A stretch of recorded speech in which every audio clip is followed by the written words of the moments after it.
Nós vamos conversar agora ao vivo aqui na Rádio Bandeirantes, no Band News TV, com o secretário de Segurança Pública de São Paulo, Guilherme Derrite. Ele está aqui para conversar conosco sobre questões ligadas à segurança pública.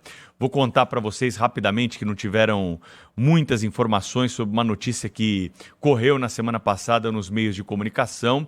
2 policiais militares foram baleados durante a revista. Há 2 suspeitos em São Mateus, na zona leste da cidade de São Paulo. Eles estavam verificando ali nome, antecedentes criminais, quando um desses abordados pela polícia entrou em luta corporal com um dos policiais, conseguiu sacar a arma da cinta dele, atirou em um, atirou no outro, fugiu, o comparsa também fugiu. A polícia fez um trabalho de investigação e conseguiu chegar até eles e até mesmo a um terceiro envolvido. O secretário de Segurança Pública, Guilherme Derrite, está aqui conosco nessa manhã para falar um pouco mais desse caso e da necessidade da mudança da lei penal. Por quê? Porque nesse caso, viu, secretário, nós temos questões sintomáticas do que os policiais e do que a justiça criminal passa diariamente. Um desses envolvidos, menor de idade, projeto que já passou na Câmara Federal, está parado lá no Senado, redução da maioridade penal. E a outra questão, esse que entrou em luta corporal com o policial e atirou nos policiais e fugiu e depois foi preso, ele já tinha sido condenado pela justiça e saiu numa dessas saidinhas temporárias. Saídas temporárias em que os especialistas digam, é um percentual mínimo que não volta. Mas esse percentual que não volta são bandidos como esse, que vão depois revidar a abordagem da polícia atirando em policiais, o que mostra que não estão preparados para voltar ao convívio em sociedade. Esse projeto que endurece a saidinha é justamente do secretário Derrite, quando era deputado federal lá na Câmara, que conseguiu aprovar e também está parado no Senado Federal. Desse jeito fica difícil, hein, secretário? Bom dia. Bom dia, Pedro. Bom dia a todos da Band. É um prazer falar com vocês aqui. Veja só, a segurança pública no Brasil é um tema extremamente complexo. Eu diria que é o maior problema da nossa sociedade, justamente pelos fatores que só existem aqui no nosso país, que nós enfrentamos, né? Literalmente, como poder executivo, a gente tem que ficar se desdobrando, se reinventando, porque o sistema de justiça criminal ele é extremamente falho e benéfico. Eu não diria que ele é falho, ele escolhe um lado, o sistema de justiça criminal escolhe um lado, o lado de proteger o criminoso e não proteger as vítimas. E ele faz com que o crime seja compensador, lógico, para o criminoso, que escolhe a vida delituosa. Por quê?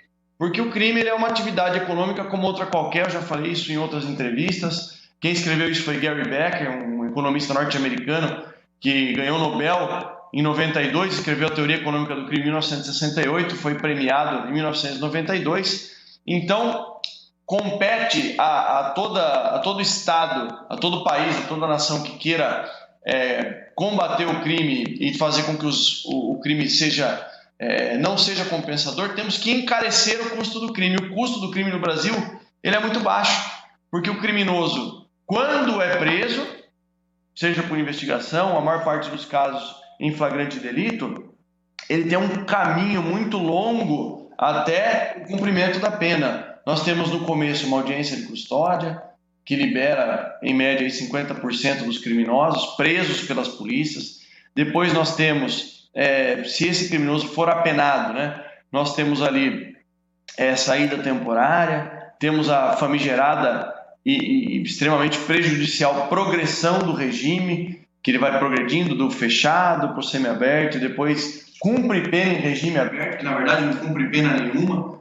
E nós estamos aqui, por meio do Poder Executivo, criando uma medida de fiscalização desses criminosos que estão cumprindo pena no regime aberto. Só no estado de São Paulo são mais de 300 mil.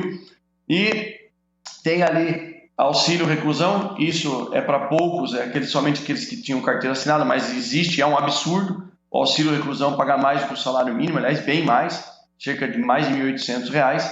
E temos também a visita íntima, que é outra tragédia aí e mostra a falência do nosso sistema de justiça criminal. Ou seja, para o criminoso que escolhe, que toma uma decisão racional, e esse é o ponto central da obra do Gary Becker, é uma decisão racional que a pessoa toma para entrar com a vida delituosa. E essa decisão é motivada por fatores econômicos.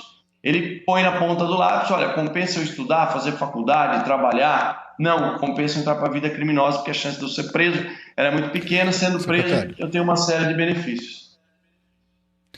Secretário, muito bom dia. E a gente, bem-vindo aqui ao nosso programa, a gente observa que há também outros aspectos do ponto de vista do impacto econômico da atividade criminosa, né? Ou da vertente econômica da atividade criminosa.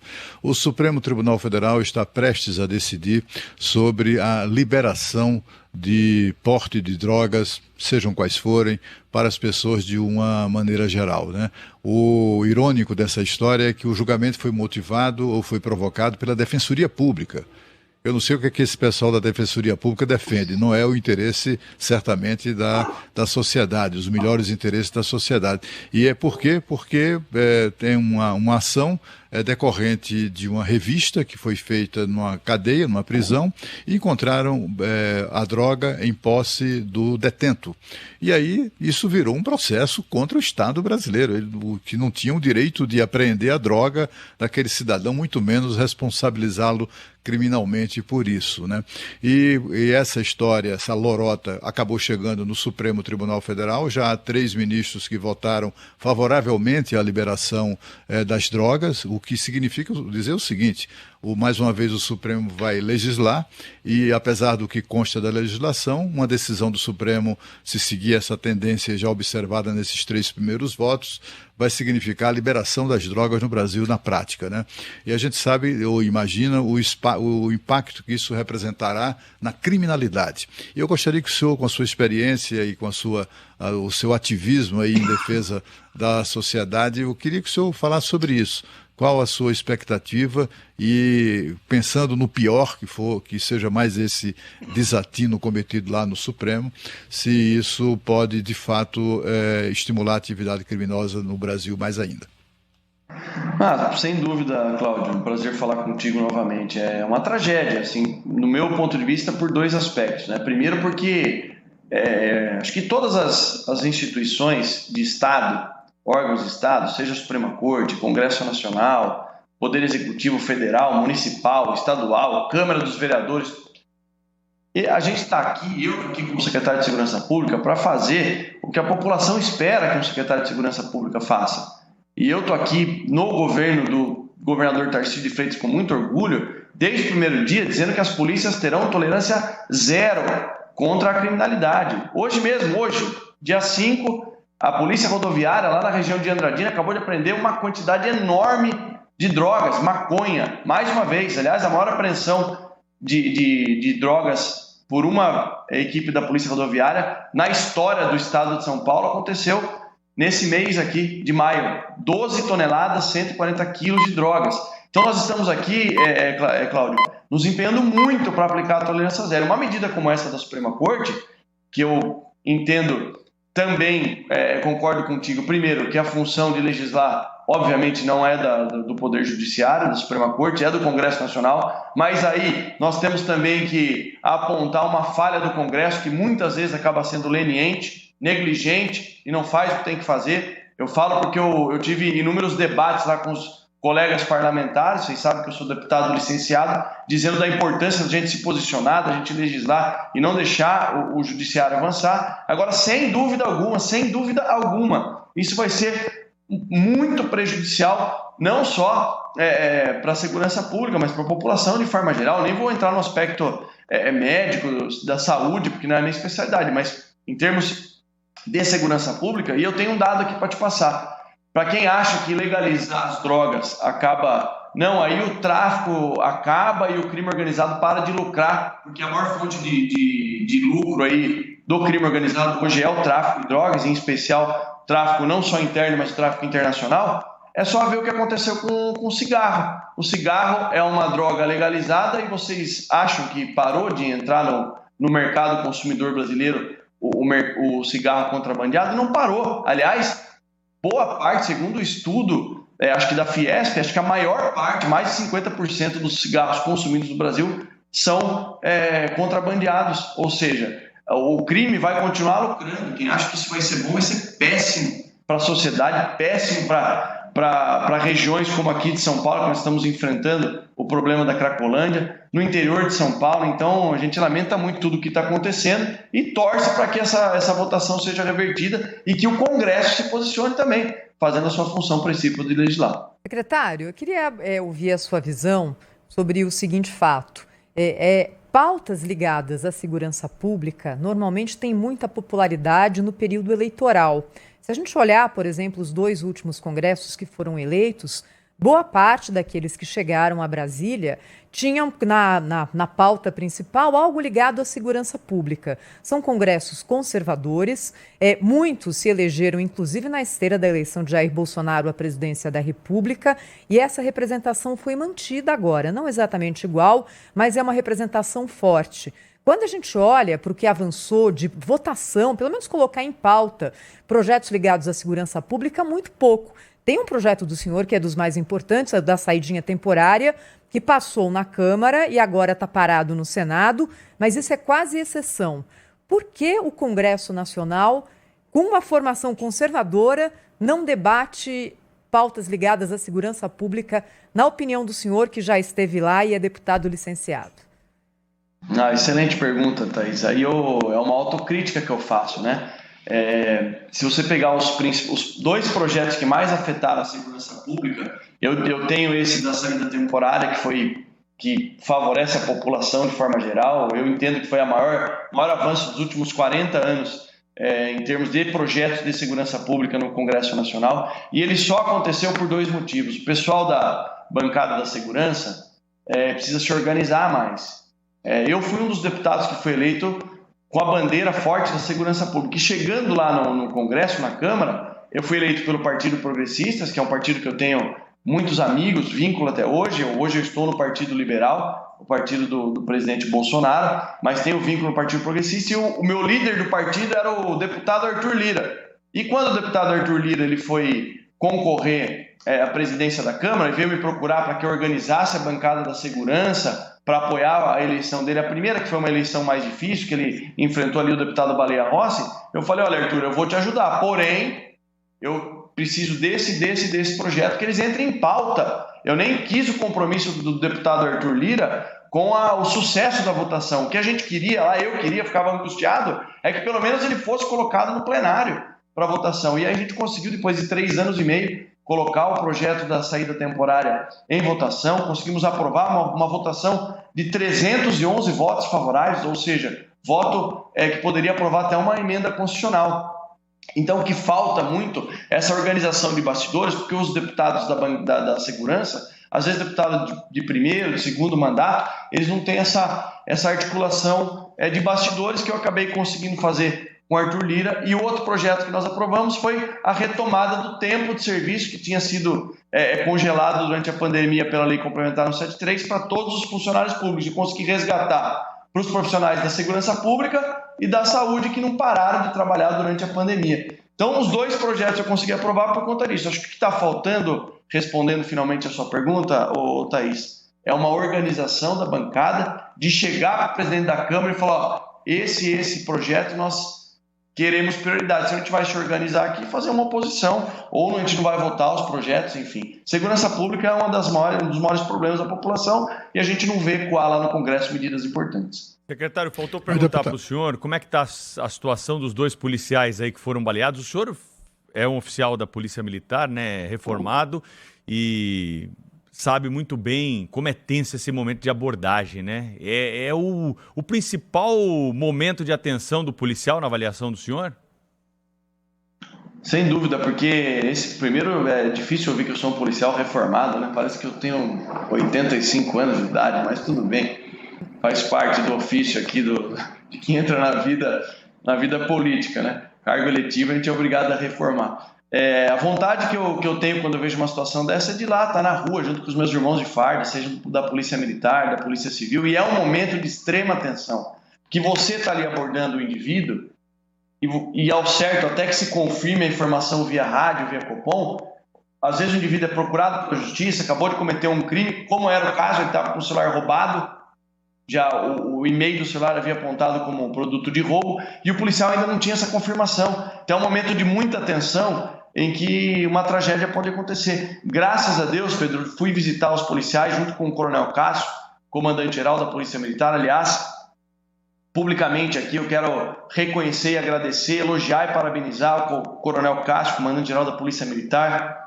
Vem fazendo história no comando da PM como o melhor comandante-geral que nós já tivemos, assim como o Dr. Arthur Dias, delegado-geral da Polícia Civil, o Dr. Salomão, da Polícia Científica. Nós visitamos os policiais sexta-feira no Hospital das Clínicas, nos colocamos à disposição da família, da esposa, falei com a esposa do soldado Matos, falei com os irmãos, com o irmão e com o pai do soldado Robert. O Robert vai fazer uma cirurgia amanhã, para retirada aí, em virtude do trauma ortopédico.